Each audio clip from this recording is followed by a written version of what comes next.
اما بعد، عن عمر بن الخطاب رضی اللہ عنہ قال قدم رسول اللہ صلی اللہ علیہ وسلم.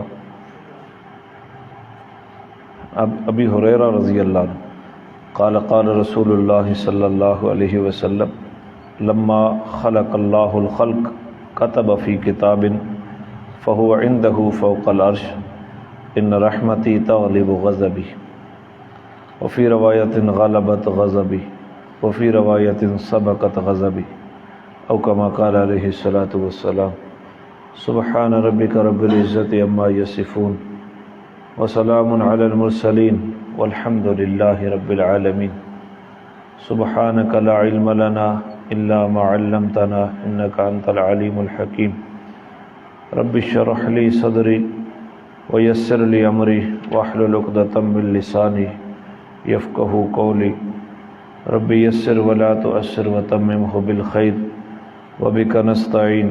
اللهم إنا نسألك علما نافعا ورزقا واسعا وعملا متقبلا. درود شریف پڑھ لیں. اللهم صل على سيدنا محمد وعلى آل سيدنا محمد افضل صلواتك بعدد معلوماتك وبارك وسلم. اللهم صل على محمد النبي الأمي وعلى آله وسلم تسلیما. ہمارا یہ عنوان چل رہا تھا باب الرجا، امید کے متعلق. غالباً آج اس کا تیسرا درس ہے. عن ابی ہریرہ رضی اللہ تعالی عنہ قال قال رسول اللہ صلی اللہ علیہ وآلہ وسلم. حضرت ابو ہریرہ رضی اللہ عنہ ان سے روایت ہے، کہتے ہیں کہ رسول اللہ صلی اللہ علیہ وسلم نے فرمایا لما خلق اللہ الخلق، جب اللہ نے اپنی مخلوق کو پیدا کیا. کب؟ ہاں، جب اللہ نے اپنی مخلوق کو پیدا کیا. کتب فی کتاب، اس نے کتاب کے اندر لکھ دیا. کیا لکھا؟ کون سی کتاب؟ فہو عندہ فوق العرش، جو عرش کے اوپر اللہ کے ہاں پڑی ہے. اس کے اندر اس نے اس وقت لکھ دیا ان رحمتی تغلب غضبی، کہ میری رحمت میرے غضب کے اوپر غالب ہوگی، میرے غصے کے اوپر میری رحمت غالب ہوگی. دوسری روایت میں آتا ہے غلبت غضبی، تیسری روایت میں آتا ہے سبقت غضبی، میرے غضب سے آگے چلے گی میری رحمت، غلبہ ہوگا رحمت کا. تو یہ امید دلائی جا رہی ہے کہ بندہ اللہ کی طرف رجوع تو کرے، اللہ اس بندے کو اپنی رحمت میں ڈھانپ لیتا ہے. تو اس وقت اس نے لکھ دیا. اللہ ہمیں اس طرف توجہ نصیب فرمائے. دوسری روایت بھی حضرت ابو ہریرہ سے ہے. قال سمعت رسول اللہ صلی اللہ علیہ وسلم یقول، کہ میں نے حضور کو یہ فرماتے ہوئے سنا. آپ فرما رہے تھے جعل اللہ الرحمت مئۃ جزء، اللہ نے رحمت کے 100 جز کیے. کتنے؟ 100 حصے کیے. فامسک عندہ 99، 99 حصے اپنے پاس رکھ لی، باقی کتنے بچ گئے؟ وَأَنزَلَ فِي الْأَرْضِ جُزْءًا وَاحِدًا، اس ایک حصے کو زمین کے اندر نازل کیا. 99 اس کے پاس ہیں، ایک کو زمین کے اوپر نازل کیا. فَمِن ذَلِكَ الْجُزْءِ، اسی ایک حصے کی وجہ سے یتراحم الخلائق، یہ مخلوق ایک دوسرے کے ساتھ رحم اور محبت والا کام کرتی. صرف ساری مخلوق جب سے کائنات بنی اسی ایک حصے کا اتنا اثر ہے کہ ساری مخلوق جو ایک دوسرے کے ساتھ رحم محبت شفقت کرتی ہے اس ایک حصے کی وجہ سے کرتی ہے. حتی ترفع الدابہ حافرها عن ولدها خشیت ان تصیبہ، یہاں تک کہ جانور اپنا کھر اپنے بچے سے اٹھا لیتا ہے کہ اس کو تکلیف نہ پہنچ جائے۔ تو وہ جو جانور اپنے بچے کے اوپر جو اس کا پاؤں آتا ہے تو وہ فوراً اٹھا لیتا ہے کہ میرے بچے کو تکلیف ہو رہی ہے، یہ بھی اسی رحمت کی وجہ سے ہے جو ایک حصہ زمین پر آیا، جو ایک حصہ۔ اب میں اس کی تشریح نہیں کرنا چاہتا، یہ آگے ساری وضاحت ہو جائے گی۔ دوسری روایت میں یوں آتا ہے، ان اللہ تعالی میات رحمہ، اللہ نے 100 رحمتیں بنائی، انزل منہا رحمتا واحدہ، ایک رحمت زمین کے اوپر اتاری ان 100 میں سے، بین الجن والانس والبہائم والحوائم، وہ جو ایک حصہ اتارا وہ جنات کے درمیان، انسانوں کے درمیان، جانوروں کے درمیان، کیڑے مکوڑوں کے درمیان۔ فَبِهَا يَتَعَاطَفُونَ وَبِهَا يَتَرَاحَمُونَ وَبِهَا تَعْطِشُ الْوَحُوشُ وَحْشُ عَلَى وَلَدِهَا، اسی وجہ سے وہ ایک دوسرے کے ساتھ نرمی کرتے ہیں، ایک دوسرے کے اوپر رحم کرتے ہیں، حتیٰ کہ اسی وجہ سے وحشی جانور بھی اپنے جانوروں کے ساتھ محبت کرتے ہیں، لطف اس کے ساتھ رحمت شفقت کرتے ہیں۔ وَأَخَّرَ اللَّهُ تعالی، ایک تو آ گئی نا ادھر، کتنی بچ گئیں؟ وَأَخَّرَ اللَّهُ تعالی، اللہ تعالی نے مؤخر کر کے رکھا ہے 99 رحمتاً، 99 رحمتوں کو، یرحم بہا عبادہ یوم القیامہ، ان 99 کے ذریعے اللہ اپنے بندوں کے اوپر قیامت کے دن رحم کرے گا۔ اگر میری کسی کے ساتھ محبت ہے، آپ کی کسی کے ساتھ محبت ہے، جانور کی کسی جانور کے ساتھ محبت ہے، کوئی جن انسان کے اوپر رحم کر دیتا ہے، انسان کسی کیڑے مکوڑے کے اوپر رحم کر دیتا ہے، تو اس پوری دنیا میں جو شفقت اور نرمی کا جذبہ چل رہا ہے بین الخلائق، وہ اس ایک رحمت کا اثر ہے۔ 99 اس نے اپنے پاس رکھی ہیں، کیوں؟ تاکہ میں قیامت کے دن ان 99 کے ذریعے اپنے بندوں کے اوپر رحم کروں۔ لیکن اس کا یہ مطلب نہیں ہے کہ ہم گناہ کرتے چلے جائیں، نہیں، ہم نے اپنے حصے کا کام کرنا ہے، فرما برداری کرنی ہے، جو کمی قصور ہو گئے، کوتاہی ہو گئی، وہ اللہ اپنی رحمت سے ڈھانپ لیں، جان بوجھ کر کمیاں نہیں کرنی۔ ابھی تین روایتیں ہیں اور 2 روایتیں اور ہیں اسی عنوان پر، تشریح کی ضرورت نہیں ہے، ترجمے سے سارے پہلو گر جائیں گے۔ تیسری روایت مسلم کے اندر یوں آتا ہے، اس کے راوی حضرت سلمان فارسی ہیں، یہ نام سلیمان نہیں ہے، سلمان، حضرت فارسی کا نام کیا ہے؟ سلمان، ہاں سلیمان پیغمبر ہے، یہ سلمان فارسی ہیں۔ قال رسول اللہ صلی اللہ علیہ وسلم، کہ اللہ کے رسول نے فرمایا، ان اللہ تعالی 100 رحمت فمنها رحمت یتراحم بها الخلق بینہم، کہ اللہ نے 100 رحمتیں بھیجی، ان میں سے ایک رحمت کی وجہ سے مخلوق ایک دوسرے کے ساتھ رحم کرتی ہے۔ اب مخلوق کے بارے میں آتا ہے کہ اللہ تعالی نے کم و بیش 18,000 قسم کی مخلوق بنائی ہے، وہ جو ایک دوسرے کے ساتھ رحمت کرتی ہے، رحم کرتی ہے ایک دوسرے، اس رحمت کی وجہ سے۔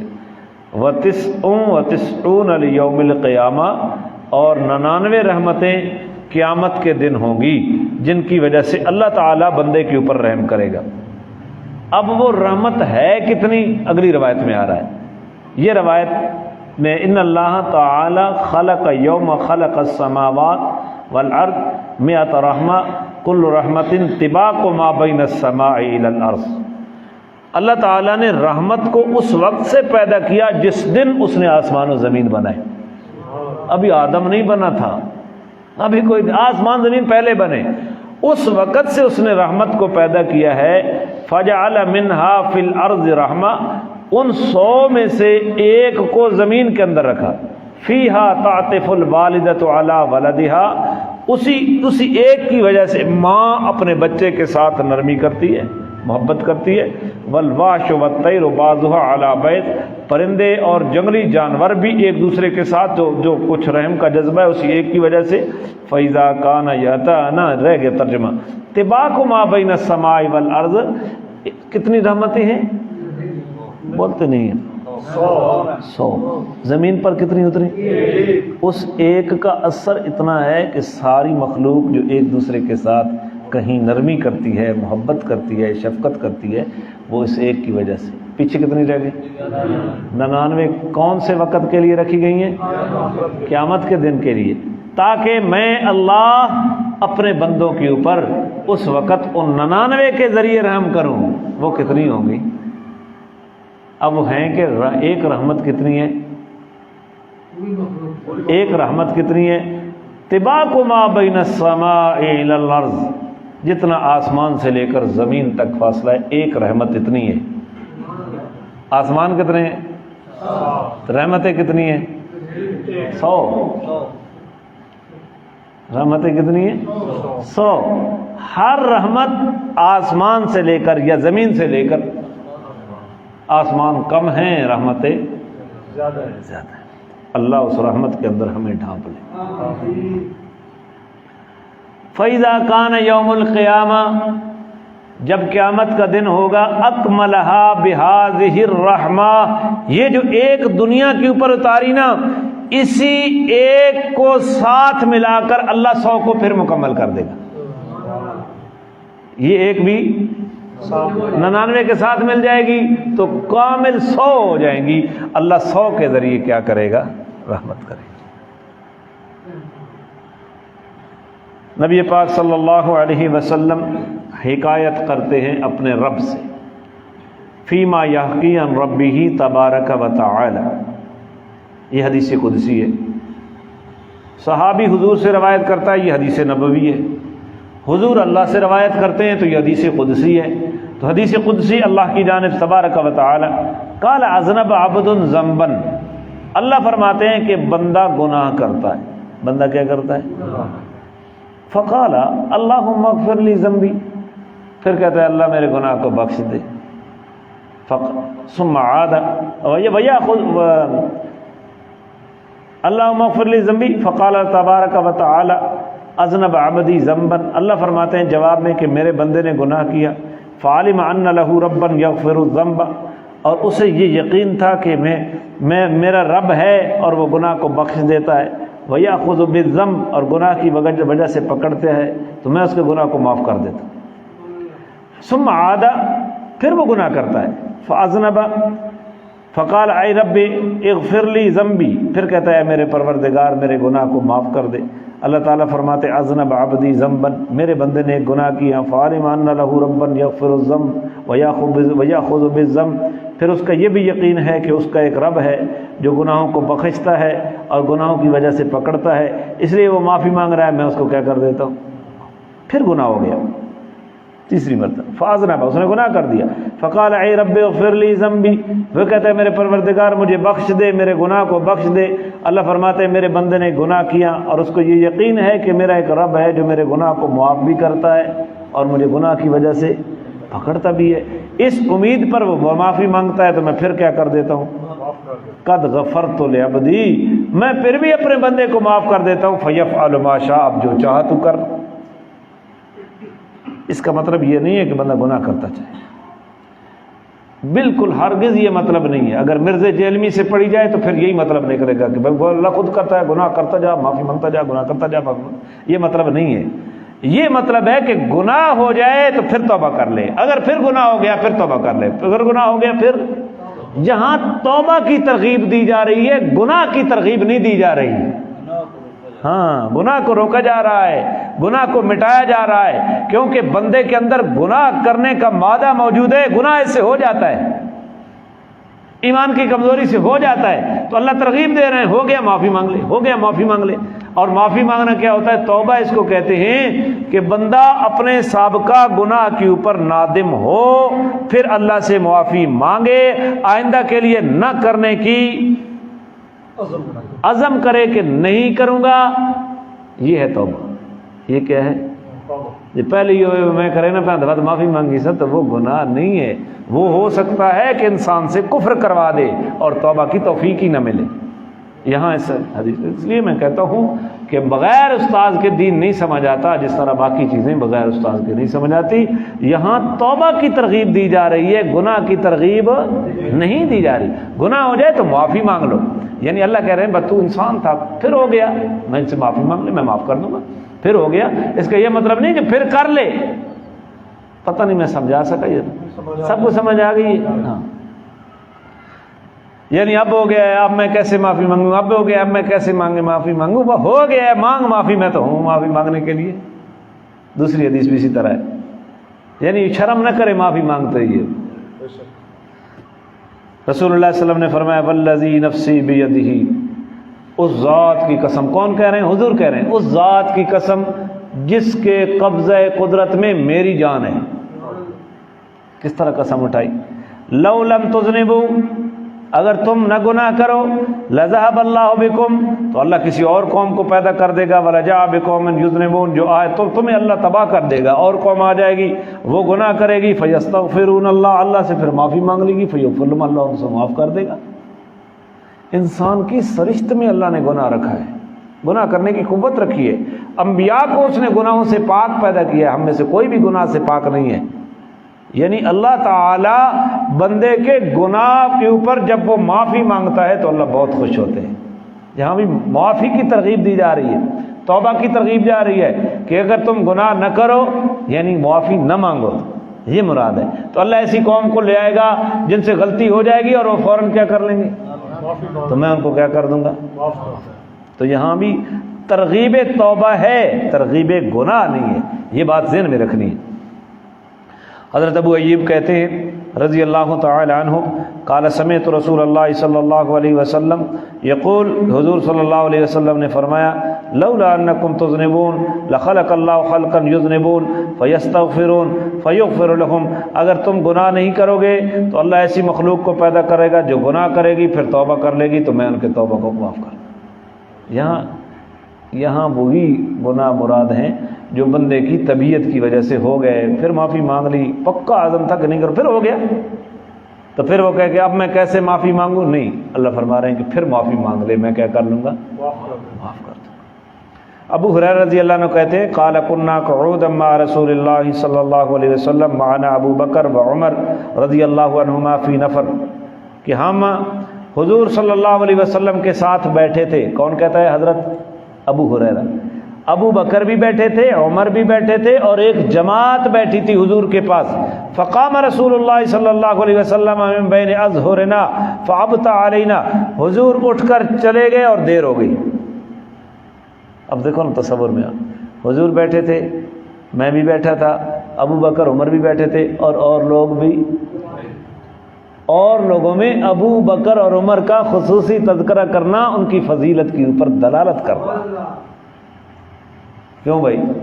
میں کہوں میں ادھر سے حدیث میں بیٹھا ہوں، محمد خان صاحب بھی بیٹھے تھے، حاجی نواز صاحب بھی بیٹھے تھے، حاجی نور محمد صاحب بھی بیٹھے تھے، آپ سب کا نام نہیں لیا تو کیا مطلب؟ کوئی ترجیح تو ہے نا۔ ابو ہریرہ کہتے ہیں حضور بیٹھے تھے، ابو بکر بھی بیٹھا تھا، عمر بھی بیٹھا تھا، اور لوگ بھی بیٹھے تھے۔ تو ابو ہریرہ عقیدہ دے رہی ہیں کہ افضل کون ہے؟ ابو بکر و عمر۔ تو یہ بیٹھے تھے، حضور چلے گئے اٹھ کے اور دیر ہو گئی، بتایا بھی نہیں۔ فخشینا ان یقتطع دوننا ففزعنا فقمنا، ہمیں ڈر لگ گیا، دیر ہو گیا، کہیں آپ دشمن کے ہتھے نہ چڑھ جائیں، دشمن آپ کے اوپر حملہ نہ کر دے، خطرہ ہوتا تھا حضور کو ہر وقت۔ ہم گھبرا گئے، ہم کھڑے ہو گئے۔ فکنت اول من فزع، ابو ہریرہ کہتے ہیں میں پہلا تھا جو گھبرایا حضور کے بارے۔ یہاں ایک وہ کہتا ہے جی ابو ہریرہ پیچھے مسلمان ہوا، روایت زیادہ کرے نا۔ وہ ابو ہریرہ جب سے مسلمان ہوا وہ ہمیشہ حضور کے در کے اوپر پڑا رہا، نہ اس کو بکریاں چرانے کی فکر، نہ اس کو روٹی کمانے کی فکر، نہ روٹی کھانے کی فکر۔ وہ تو در نبوی پہ تھا، اس نے روایتیں زیادہ کرنی تھی، تجھے کیوں تکلیف ہو رہی ہے؟ ہاں، تو کہتے ہیں میں پہلے گھبرایا، سارے بیٹھے تھے لیکن گھبرایا پہلے میں کہ اللہ کے نبی چلے گئے، کچھ ہو نہ جائے۔ فخرجت ابتغی رسول اللہ صلی اللہ علیہ وسلم، میں نکل پڑا حضور کی تلاش میں۔ کدھر گئے؟ حتی اتیت حائطا للانصار، یہاں تک کہ میں انصار کے باغ میں گیا۔ وذکر الحدیث یطولہ الی قولہ، اور لمبی حدیث ذکر کی حضرت ابو ہریرہ نے، وہ روایت یہاں موجود نہیں ہے، وہ ایک لمبی روایت ہے۔ لیکن اس کا لب لباب باب الرجا کے اندر جو حضرت نے ذکر کیا ہے وہ ذکر کر دیا. فقال رسول اللہ، حضور نے اسی باغ میں فرمایا ابو ہریرہ کو ساری روایت ذکر کرنے کے بعد، اذهب، جا ابو ہریرہ، فمن لقی وراء هذا الحائط، جو بھی اس باغ کے باہر تجھے ملے، یشہد ان لا الہ الا اللہ، جو لا الہ الا اللہ کی گواہی دیتا ہو، مستیقنا بہا قلبہ، جس کا دل اس لا الہ الا اللہ کے اوپر یقین کرتا ہو، فبشرہ بالجنہ، اس کو جنت کی بشارت دیتا جا. لا الہ الا اللہ پڑھنا نہیں مراد، لا الہ الا اللہ کا یقین، جس کو لا الہ الا اللہ کا یقین ہے. ابو ہریرہ جا، بلکہ حضور نے جوتے دیے، یہ نشانی ہے میری، جا لوگوں کو کہے جس کے دل میں لا الہ الا اللہ کا یقین ہے اس کو جنت کی بشارت دیتا جا. اللہ ہمیں لا الہ الا اللہ کا یقین نصیب فرمائے. لا الہ الا اللہ کا یقین کیا ہے؟ کوئی کچھ نہیں کر سکتا اللہ کے حکم کے بغیر. اس کا حکم ہو تو کوئی کچھ کر سکتا ہے، اس کا حکم نہ ہو تو کوئی کچھ نہیں کر سکتا، کوئی کچھ. لہذا ہمیں اپنے جملے بڑے سوچ سمجھ کے بولنے چاہیے.